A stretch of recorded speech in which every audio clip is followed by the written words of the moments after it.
What's going on, Tricology family? Welcome back to another episode of the Tricology News Talk. For today's episode, this is the episode that we talk about summer movies are coming into effect. That's right, ladies and gentlemen. This is that time of the year where the summer season is upon us. Some TV shows that be on cable network are going to break, even though there will be some TV shows that will be on streaming, like the big ones like House of Dragon Season 2. But in other words, this is where we get like blockbuster movies coming out in the summer. Now, even though last year's summer movies did really bad, some of those movies did really bad in the box office. So let's see what this year had to offer us. But besides that, we also going to be talking about some updated news and also a movie review for y'all today. So without further ado, let's get into our mainstream news to talk about. And for our first piece of news, Marvel's Vision Quest may be going into production this year. And this is coming from What's on Disney Plus. And this article says, while the focus on returning to major films with theatrical releases, Marvel Studios are still going to be creating some shows for Disney Plus. We already know that Marvel has filmed Agatha, Wonder Man, Ironheart, and Daredevil Born Again. But there is another show that has been rumbling around the rumors mill for ages. Vision Quest. According to Production Weekly, filming on the upcoming Vision Quest Disney Plus series is expected to begin this October in the UK. So, I wonder if this is going to be a follow-up to WandaVision. That's my only question there. So, hopefully we get some more update on Vision Quest and we'll see what it's going to be about. And sticking with Marvel, we got a 10 ways of how Marvel can dominate again like they did before in the past, before Avengers Endgame. So, what does Marvel need to do to become a huge success again? Number one, make a better product. That I believe, because ever since after Endgame, for the last phase 4 and 5, you have some movies that were really good, and you say you have some that really suck. Like you need to put more effort on your characters. Number two, manage the output. I do agree with that. And when I think of that, I think they mean like balance out your release dates, because you have some movies that have released like 4 in a year or like 5 in a year. Like, take a break. Do like at least 3 in a year. Maybe one in the spring, one in the summer, and then one in the fall. Like kind of like that. Number 3, make your movies the number 1 priority. Yes, you got to make it very special, like we did before. Number 4, make the Disney Plus shows a standalone stories. Yes, make it its own thing. It don't need I mean, like, you can make it like follow up to the films, but like keep it focused on that character and on that character's specific show. Number 5, hire writers who are fresh voice and better track records. Yes. And when I hear that, I say this. You need to hire writers that are very experienced with comic books. Don't hire no writers that have no damn experience with no comic books, because that's why y'all been losing this past year. Number 6, reestablish Marvel movies as events. Yes, when you put out these movies, put out on a specific day. Do your marketing. Like, you don't have to spoil anything. Treat this thing like this is going to be an event that everyone is going to love. Because, like, look what y'all doing for Deadpool and Wolverine. Like, everybody's going to be excited for that one. I do believe Deadpool and Wolverine It's gonna be the latest Marvel movie where you're gonna have full theater seats, because the last time that a Marvel movie had that was Spider-Man No Way Home, and I do believe Deadpool Wolverine. Well, I hope it makes $1 billion. I really hope, but and Guardians of the Galaxy Volume 3 was the closest thing to ever hit $1 billion. But let's see if Deadpool Wolverine can do that. Number 7, prioritize quality and don't leave out any interconnectedness. Yes, that we always say quality over quantity. And y'all been focused on quantity for many years. You need to focus on the quality of your Marvel projects. Number 8, remember to balance old and new characters. Yes, like you still have old characters, and if you're gonna bring in new characters, like let them let them establish a new character. Like give us the fans like who they are, instead of just like bring them out in the blue and letting the fans don't know who they are. Number 9, excuse me. Kill off characters to raise the stakes. I mean, you got to have some stakes in there. So if it comes to mean like killing off or a certain character, so it all depends on. Sometimes it always depends on the certain actor's contract with their with that specific character in the MCU. Like if they don't want to like resign, then that's the perfect time to kill them off. So number 10, diversify and take chances. Yes, don't be afraid to take any chances. Like, so those are the 10 ways that that the Marvel and MCU can do better. So, do you agree with those 10 ways? Let me know. And then lastly, Moana 2 shows The Rock shares a BTS photo on a social media. So I'm gonna read the description that came from the Rock social media. It says, "Bringing Mari back to life for Moana 2.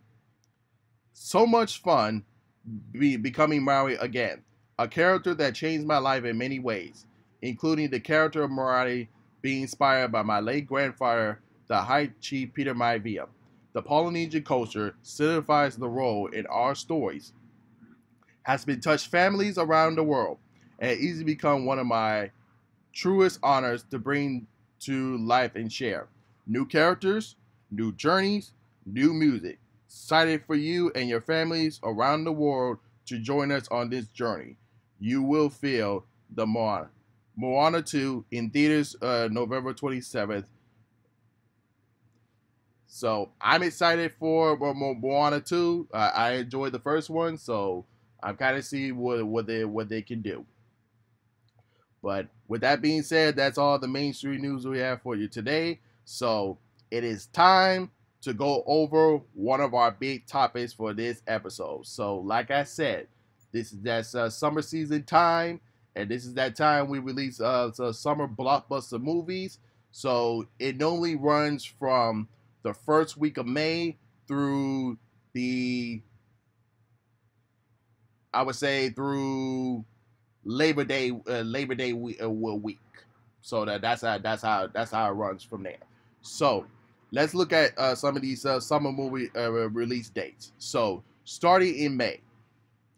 First off, on May 3rd, we got The Fall Guy, Turner, Frosted, the Pop-Tart Story, and I Saw the TV Glow.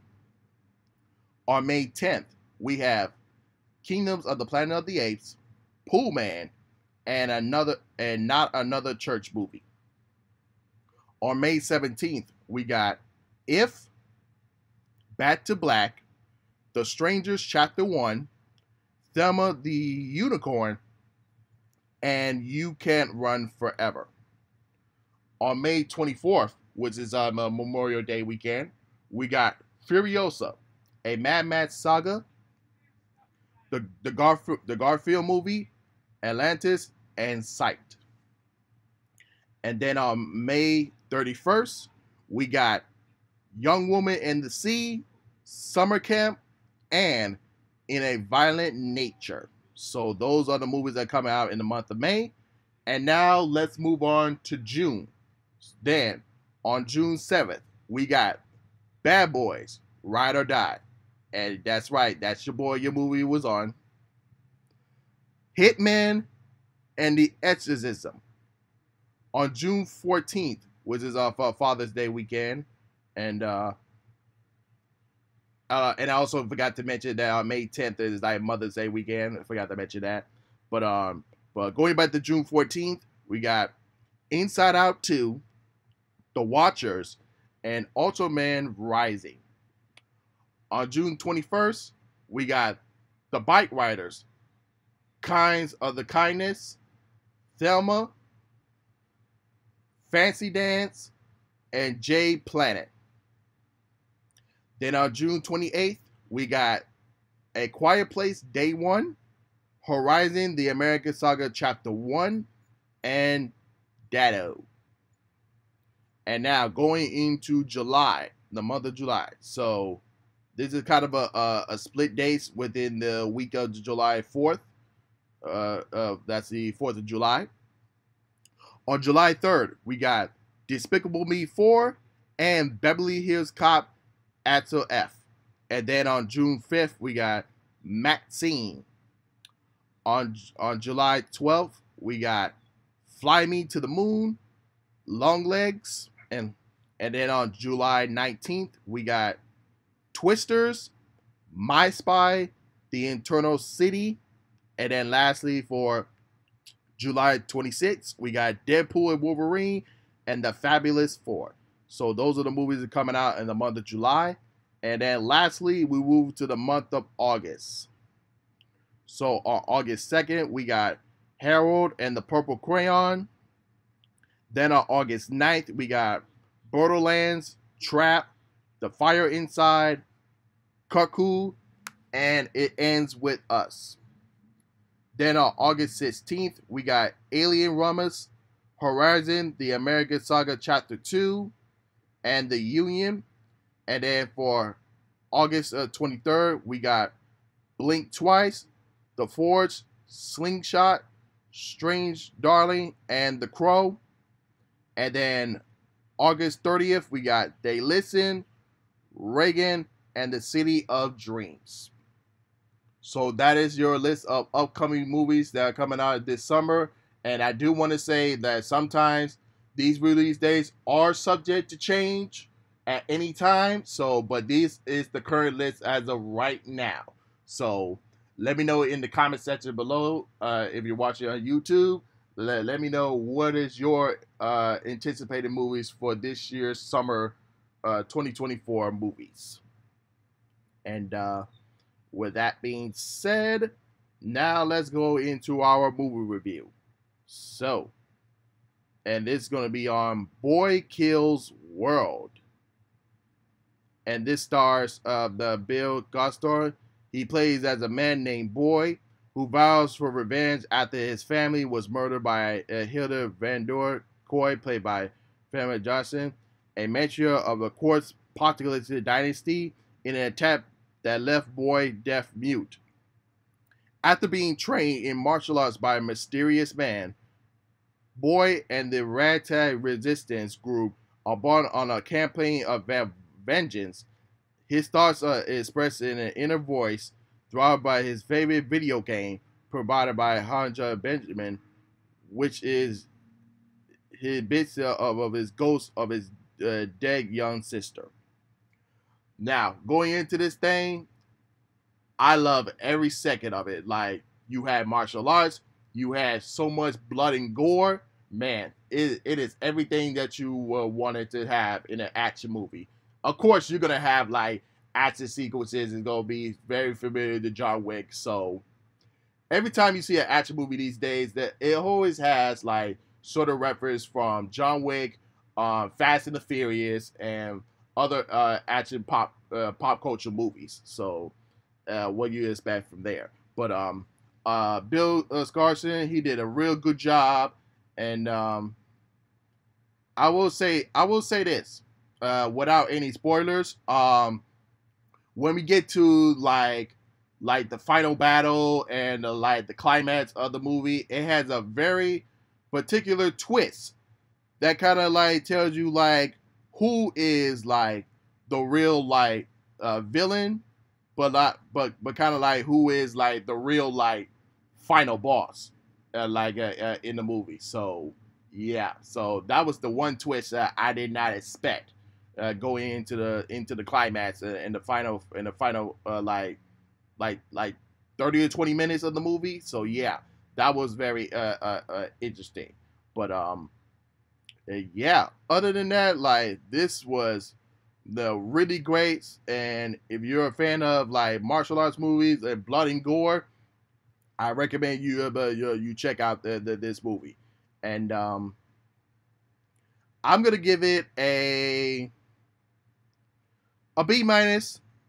Like yeah, like even though yeah, it has some few um things that kind of gave me that score, but it is what it is. But I give it a B minus grade. It was still a good movie to check out. But other than that, that's all. But that's today's episode. If you're watching on me on YouTube, don't forget to like, comment, subscribe, and hit the notification bell when new episodes are uploaded. And of course, if you're listening on Spotify, Google Podcasts, Apple Podcasts, or any other podcast streaming platform, don't forget to follow me there as well. But with that being said, this is Trico, and I'm signing off, y'all. Peace.